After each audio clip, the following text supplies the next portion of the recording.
What's your perspective on this gold rush, this digital gold rush that we're seeing in Africa, whether it's food on-demand food delivery businesses, whether it's like Glovo, Bolt Sure. Food, whatever, to Jumia, which you used to work for, Right. to the advertising agencies and companies getting involved. Yep. Like, what's your perspective in all of this and startups and fintechs as well?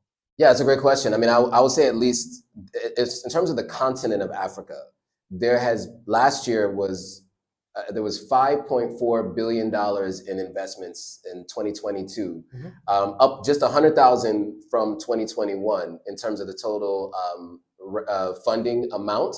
But there were a number of more companies that were funded. And Africa is the only continent of the 7 that saw an increase in funding. Oh. And so, Africa has always been known for its natural resources, what we have in the ground, and of course our human resources. We built the country of America, right? So there's always been that. And I think now people are starting to recognize the minds and the businesses that people are building on the continent and the digital ecosystem. We just crossed over 40% as far as the continent in terms of internet penetration. Wow. And so, there's a little over a couple billion people, about 1 billion people on the continent of Africa, and with 40% of them hitting the internet, most on mobile, a lot of people.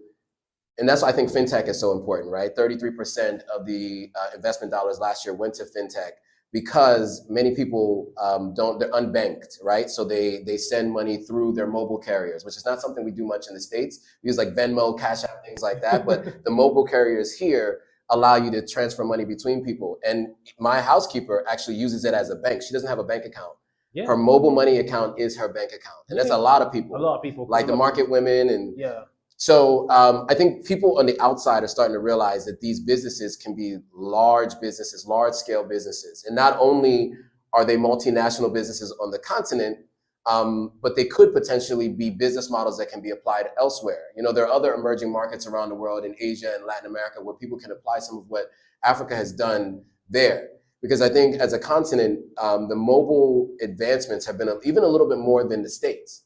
Like I know people had cell phones and have been using cell phones for more things here on the continent than we did in the States. So true. Like the mobile money concept and things like that. So peer-to-peer lending, all of those things.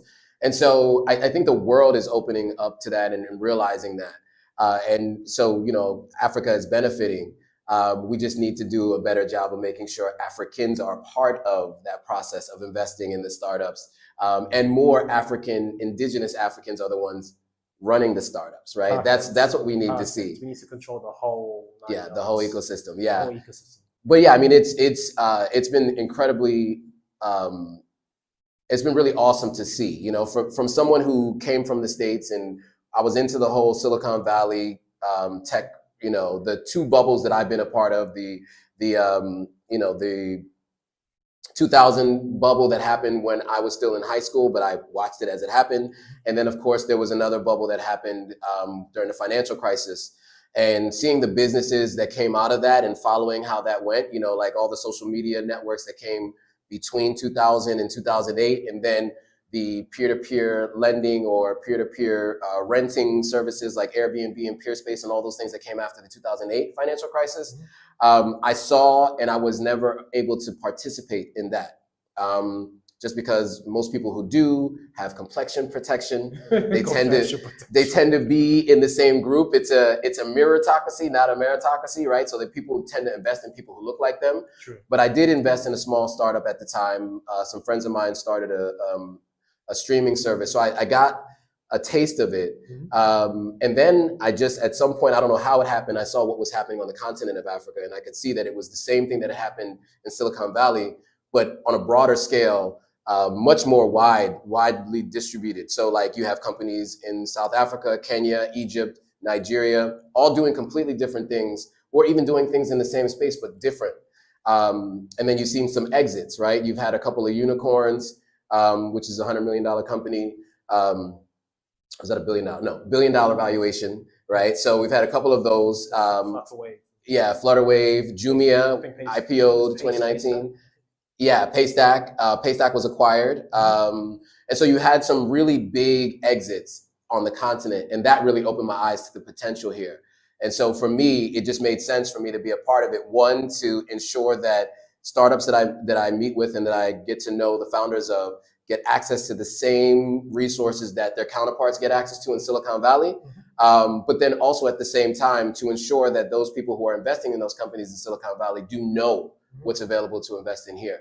So that's kind of what shifted my focus in terms of my career, going from advertising to now focusing more on advising startups and eventually getting into the investment space. That's really been the catalyst for that, is like kind of just watching how the continent of Africa has really become one of the premier places to invest in tech. I can imagine. It really has. It really has. Honestly, everyone's flocking to Africa and throwing dollars and their millions at the continent. It's absolutely amazing to absolutely see that. Yeah. And I think with what you're doing with Authentic African, it's quite interesting because I mean you've got this YouTube channel. Yeah. It's going great, and then you've got the social media on the Instagram page, which is doing really well. 1,000 followers plus. 53.5 as of this morning. Okay. Yeah. I'm not. I can't keep tabs. I guess you're the one keeping tabs on it. Of course.